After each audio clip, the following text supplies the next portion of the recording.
శ్రీ గురుభ్యో నమః. శ్రీమతి రామానుజాయ నమః. శ్రీవాస్తు ప్రేక్షకులకి నమస్కారం.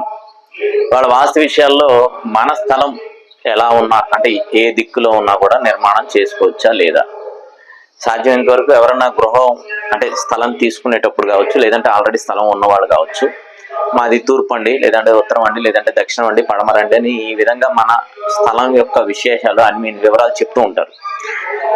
అది ఇల్లు కావచ్చు, ఆల్రెడీ ఉంటుంది ఇల్లు కావచ్చు, మా తూర్పు గృహం అండి అని చెప్పేసి అని చెప్తారు. వాస్తవంగా మేము వెళ్ళి ఆ కంపాస్తో కానీ ఆ దిక్సూచితో మనం చూసి, ఓ ఇది దిక్కులో లేదండి, ఇది కొంత ఆగ్నేయం చూస్తుంది, లేదంటే కొద్దిగా తూర్పు ఈశాన్యం చూస్తుందని, అది తూర్పు అయితే అలా ఉంటే సాధ్యమైనంత వరకు అన్నీ కూడా పర్ఫెక్ట్ 90 degreesలో లేకపోతే పర్ఫెక్ట్ 0 degreeలో నార్త్ చూసే విధంగా ప్లాట్స్ అనేవి ఉండవు. కొంత వేరియేషన్ అనేవి ఉంటాయి సహజంగా. ఖచ్చితంగా 90 degreesలోనే స్థలాలు దొరకాలంటే కష్టం.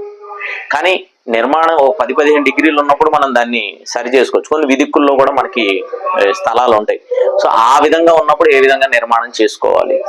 అయితే మనం కొత్తగా తీసుకునేటప్పుడు సరి చూసుకొని, ఓహో ఈ స్థలం కరెక్ట్గా ఉందా లేదా అని తీసుకోవడం అనేది మంచి పద్ధతి. అందులో ఏమి అంటే మనకి తెలియాలి వాస్తవంగా మన స్థలం ఏ డిగ్రీలో ఉంది, ఎంతలో ఉంది అనేది మనకి తెలియటం అనేది చాలా ముఖ్యమైన విషయం.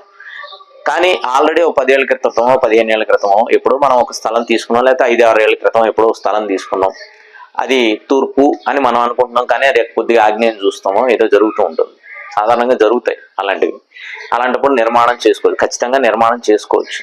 ఆ దిక్కు ఏది చూస్తుందో దాని పరంగా లోపల మనం ఏర్పాటు చేసుకునే ఏమైనా కావచ్చు, కిచెన్ కావచ్చు, బాత్రూమ్స్ కావచ్చు, దానికి తగ్గట్టు బెడ్రూమ్స్ కావచ్చు, ఆ డిగ్రీకి తగ్గట్టుగా మనం అరేంజ్ చేసుకుంటూ నిర్మాణం చేసుకోవచ్చు. పూర్తిగా విదిక్కులో ఉన్నప్పుడు మాత్రం కొంత ఇబ్బంది ఉంటుంది, కానీ సాధ్యమైనంత వరకు ఒక 10-20 degrees డిఫరెన్స్ ఉన్నప్పుడు మాత్రం మనం ఆ నిర్మాణాన్ని పరిపూర్ణంగానే నార్మల్గానే చేసుకోవచ్చు. ఎందుకంటే స్థలం అనేది వదులుకుంటాం కాబట్టి దాన్ని ఆ దిక్కులోకి తీసుకొచ్చుకొని మనం నిర్మాణం చేసుకోవచ్చు.